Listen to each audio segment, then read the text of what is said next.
Hi, എല്ലാവർക്കും നമസ്കാരം. ഞാനിന്ന് നിങ്ങൾക്ക് വേണ്ടി ചെയ്യാൻ പോകുന്നത് ചെമ്മീൻ തേങ്ങ കൊത്തിട്ട് ഉലർത്തുന്ന ഒരു രീതിയാണ്. വളരെ പെട്ടെന്ന് ചെയ്യാൻ പറ്റുന്ന ഈ റെസിപ്പി എങ്ങനെ ചെയ്യുന്നതെന്ന് കാണാം. ഞാനിവിടെ കുറച്ച് ചെമ്മീൻ എടുത്ത് വെച്ചിട്ടുണ്ട്. അതിലേക്ക് ഒരു 3-4 പച്ചമുളക്, 1 സ്പൂൺ മഞ്ഞൾപ്പൊടി, പിന്നെ ചെറിയൊരു മൂടി തേങ്ങ കൊത്ത്, പിന്നെ വേണ്ടത് ഉപ്പാണ്. നമുക്ക് 1 ടീസ്പൂൺ ഇപ്പം ഇടാം, ബാക്കി നോക്കിയിട്ടിടാം. പിന്നെ ഒരല്പം കുരുമുളക് പൊടി, 1/4 സ്പൂൺ കുരുമുളക് പൊടി, 2-3 കഷ്ണം പുളിയും അതിൻ്റെ വെള്ളവും കൂടി ഒഴിച്ച് ഇളക്കി നമുക്ക് അടപ്പത്ത് വയ്ക്കാം. ഇതെല്ലാം കൂടി ഇളക്കി കൂട്ടി നമുക്കിതൊന്ന് അടപ്പത്ത് വയ്ക്കാം കേട്ടോ. നമുക്ക് അല്പം വേപ്പില കൂടി ഇട്ട് കൊടുക്കണം.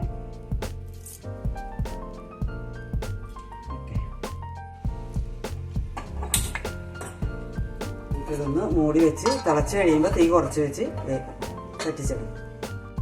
നമുക്ക് അതിനകത്തേക്ക് 1 കഷ്ണം ഇഞ്ചി കൂടി ഇടണം, ചതച്ചിട്ടാൽ മതി. അപ്പോൾ ഇതിലേക്ക് അല്പം ഇഞ്ചി കൂടി ഇടണമായിരുന്നു, ഞാനത് മറന്നു പോയായിരുന്നു. അതിപ്പോൾ ഞാനിപ്പോൾ ചേർത്തിട്ടുണ്ടേ. അപ്പോൾ നമ്മൾ ചെമ്മീൻ പറ്റിക്കാൻ വയ്ക്കേണ്ടത് ചെമ്മീനത്തിൽ പച്ചമുളക്, ഇഞ്ചി, തേങ്ങാക്കൊത്ത്, കറിവേപ്പില, പിന്നെ മഞ്ഞൾപ്പൊടി, കുരുമുളക് പൊടി, ഉപ്പ്, കുടംപുളി. ആ കുടംപുളി ഇട്ട് വെച്ചിരുന്ന വെള്ളമാണ് ഇതിനകത്ത് ഒഴിച്ചിരിക്കുന്നത്, വേറെ വെള്ളം ചേർക്കേണ്ട ആവശ്യമില്ല. അപ്പോൾ ഇത്രയും സാധനങ്ങളിട്ട് നമ്മൾ ഇത് ഇടയ്ക്കിടയ്ക്ക് ഇളക്കി കൊടുത്തുകൊണ്ട് ഒന്ന് പറ്റിച്ചെടുക്കാം. നമുക്ക് അതിന് ശേഷം നമുക്ക് താളിക്കാൻ തുടങ്ങാം. ഇത് താളിക്കാനായിട്ട് നമുക്ക് കുറച്ച് വെളുത്തുള്ളി വേണം, പിന്നെ കുറച്ച് ചുവന്നുള്ളി വേണം, പിന്നെ മുളക് പൊടി, ഇച്ചിരി മഞ്ഞൾപ്പൊടിയും കൂടി ഇടണം, പിന്നെ കറിവേപ്പില. വെളിച്ചെണ്ണയിലാണ് നമ്മളിത് ചെയ്യുന്നത്, അപ്പോൾ അതിന് വെളിച്ചെണ്ണയും വേണം. അപ്പോൾ ഇത്രയും സാധനങ്ങൾ വെച്ചാണ് നമുക്കത് പറ്റി കഴിയുമ്പോൾ താളിക്കേണ്ടത്. അപ്പോൾ നമുക്കിതൊക്കെ ഒന്ന് അരിഞ്ഞെടുക്കാം. ഞാൻ ഉള്ളിയും വെളുത്തുള്ളിയും അരിഞ്ഞെടുത്തിട്ടുണ്ട്. നമുക്കിത് താളിച്ചെടുക്കാം. നമുക്ക് ഇടയ്ക്കിടയ്ക്ക് ഇങ്ങനെ ഇളക്കി കൊടുക്കണം. ഇങ്ങനെ വെള്ളം പറ്റിച്ചെടുക്കണം ഇതിൻ്റെ കേട്ടോ. നമുക്ക് ഇതിൻ്റെ ഈ പുളിയെല്ലാം എടുത്ത് മാറ്റാം.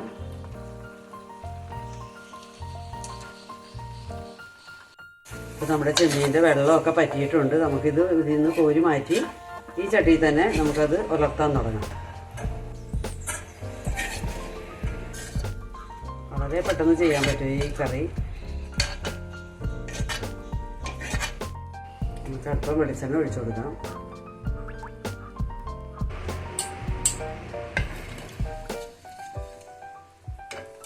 നമുക്ക് ഇതിലേക്ക് ചേർക്കേണ്ടത് ചുവന്നുള്ളി, വെളുത്തുള്ളി, കറിവേപ്പില.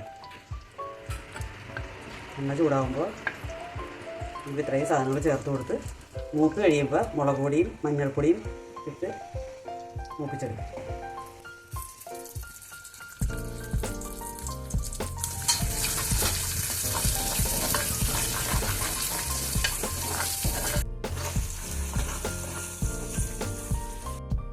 ഈ ഉള്ളിയും വെളുത്തുള്ളിയും അരിഞ്ഞെടുക്കുന്നതിന് പകരം നമുക്ക് ചതച്ചിട്ടാലും നല്ലതാണ് കേട്ടോ.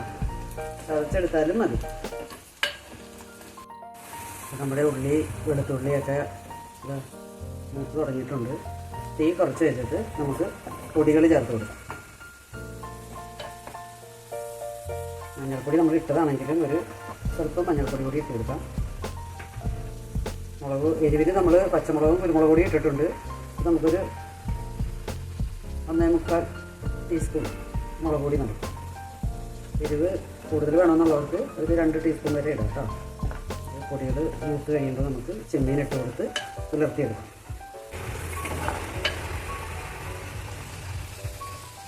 പൊടികൾ മൂത്തിട്ടുണ്ട്, നമുക്ക് ചെമ്മീൻ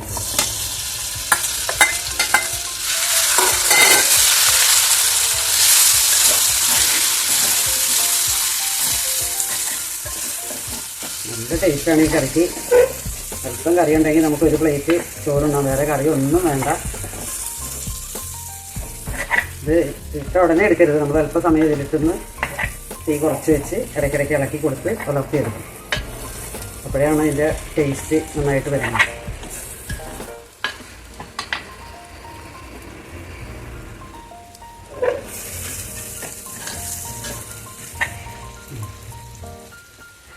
തീ കൂട്ടി വയ്ക്കരുത്. ഇടയ്ക്കിടയ്ക്ക് ഇതിലേക്ക് നമുക്ക് ഇറക്കി കൊടുത്തുകൊണ്ട് ഇളക്കിയെടുക്കാം.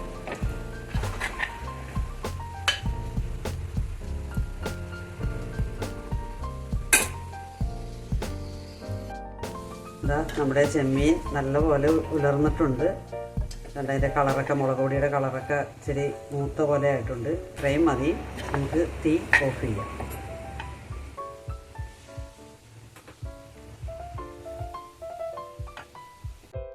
അപ്പോൾ നമ്മുടെ ചെമ്മീൻ ഇതാ ഈ സെർവിങ് ഡിഷിലേക്ക് നമുക്കൊന്ന് മാറ്റാം.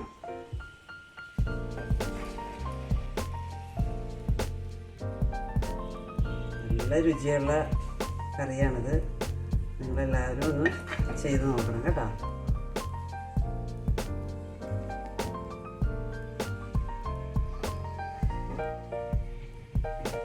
അല്ലേ,